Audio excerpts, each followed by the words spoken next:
За мөн нэг зүйлийг өргөн хүрээнд нь бас хэдүүлээ бодоод үзье. Ялангуяа манайхан газаршууд отгошоо их явж удаа аял зугаалж амарч байгаа, зарим нь ажил хөдөлмөр эрхэлж байгаа, зарим нь амьдарч байгаа. Тухайн очсон улсыгаа одоо тэр орчин нөхцөл сайхан байна, ийм гоё хөгжилтэй байна гэж ярьдаг, дуу алдчих.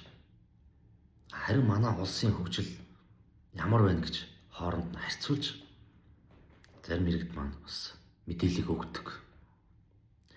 Гэтэл эн чинь тэнгэр газар шиг ялгаатай байгаа юм. Хүндээ байна, иргэдтэй байна. Төрс их удирж байгаа удирдлагуудтай холбоотой юм.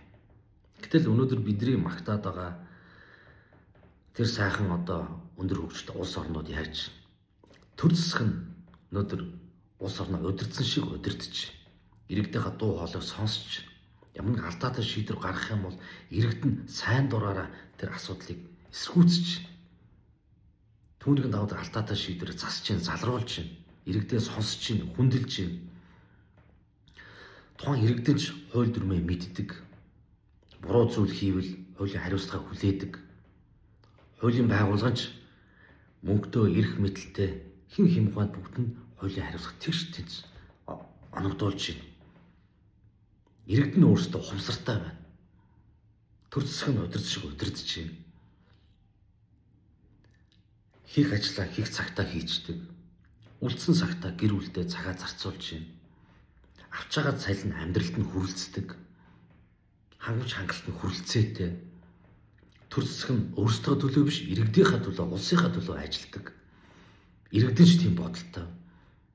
Цаашлаад монголчууд бидэртэй адилхан өнөөдөр өмсөн зүүсэн, идсэн ууснараа, явсан газраараа, унсан машинаараа өрсөлдөж нэгэндээ гайхаж амьдардаг хүмүүс тэд биш вэ? Юу өмсгөн сонирн биш, ямар машин унах сонирн биш. Хувцал бол хувцас. Гүрх газарт нь хүргээд өгчөө тэр машины гой ганг хамаа байхгүй. Хамгийн гол тэд тайван, эрүүл, ад жаргалтай амьдралыг илүүт үзэж байна. Ийм учраас л энэ улс орн чинь тухайн тэр гадны өндөр хүчтэй усч хөгжөөд байна шүү дээ. Тэгэхээр хүн нь ухамсартай байна. Төр засаг нь мөн адил ухамсартай иргэдэд төлөө ажиллаж чадчих. Тэгэхээр өнөөдөр монголчууд бид цөөхүлэл гэж ярьдаг, бие биенээ химэлдэг, муулдаг, алалцдаг. Төр засгийн түүгээр нь тоглолт хийж чинь иргэдэн ч ухамсаргүй. Хууль дүрмээсэж айж байгаа ч юм байхгүй. Хулгай хийвэл ингүүл хэдэн жил авдгийг тэгээд торгуулчдیں۔ Өгсөн бас тэр чинь ялаж идлээ гараад ирнэ л гэж. Дээр дооргүй дундаа шалгаа байхгүй. Бүгд л ийм завхарсан байна. Төр засгийн ч өнөөдөр төр засаг шиг байж чадахгүй байна. Энэ жил 126 гишүүн гарлаа. Одоогор мэдгдсэн юм алга. Хуучиг хивэндэл байна. Өмнө ч гэсэн би одоо бас өөрийн цахим хуудастай хэлж лээсэн. Энэ 126 энэ 76 байна. Эн чин тоондоо хүндээ сонирн биш ээ. Гол нь тухайн улсыг хэн яаж удирдах вэ? Гэсэл одоо тэр чин сэтгэл байх хэрэгтэй юм аа. Тэр гişүүдийн тоо юм чинь хамаагүй л гэж хэлж ирсэн. За тийм учраас төр засаг шиг байж иргэдээ ухамсартай болгож хууль дүрмээ зөв сахиулдаг. Өөрсдөө төлөө биш иргэдэд төлөө өнөөдөр бас ажиллаа хийдэг. Иргэдэн ч эрхээ эдэлж сайн дураараа өнөөдөр нэгддэг, дуу хоолой өргөдөг байх хэрэгтэй. Нөгөө тэмцдэггүй ард түмхдэг гэж нэг үг байдаг.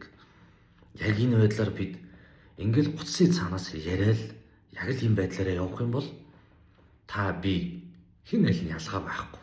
Ингээл энэ улс орны хөгжил ойрын хэдэн жилдээ хөгжихгүй байх. Мэдээж Монгол хүн юм болсон хойно сайн сайхан л хүснэ. Эзэний өдөр улс их орон минь сайхан болох байх, хөгжих байх. Гэхдээ миний нас үүсэхгүй байх, харахгүй байх. Гисэн цаанаа бодолт хийчих харамсалтай. Үүгээрээ би юу хэлэх гээд байна гэхээр гадны улс оронтой энэ улс орноо битээ харьцуулаа. Бид өөртөөс эхлэх хэрэгтэй, иргэд нь ухамсартай байх хэрэгтэй байна. Төр засаг нь иргэдийнхээ улс орнох төлөө ажилдаг баймаар байна. Бие биенээ хүндэлдэг, хайрладаг бай. Наад захын л одоо Годомжинд явахдаа тамхи тараагаа бити годомжид алхаж явахдаа татаач. Хийнтэй хүндэтгэлтэй харьцаач. За мөн энэ сошиал гэдэг хэрэгцээнээс одоо багасч болтгоо одоо бас татгалзах хэрэгтэй.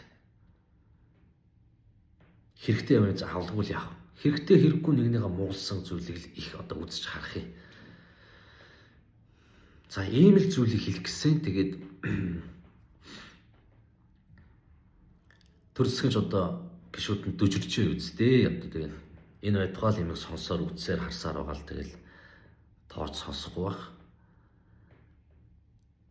Хэдүүлээ ямар ч байсан Монгол улсын үндсэн хуулиар олгогдсон эрхээ эдэлж сайн дураараа чин сэтгэлээсээ энэ тайван жагсаал цуглааны хийж энэ амьдралд болохгүй байгаа энэ улс орны хөгжил саад болоод байгаа асуудлыг дуу нэгтэйгээр хэлж яах хэрэгтэй.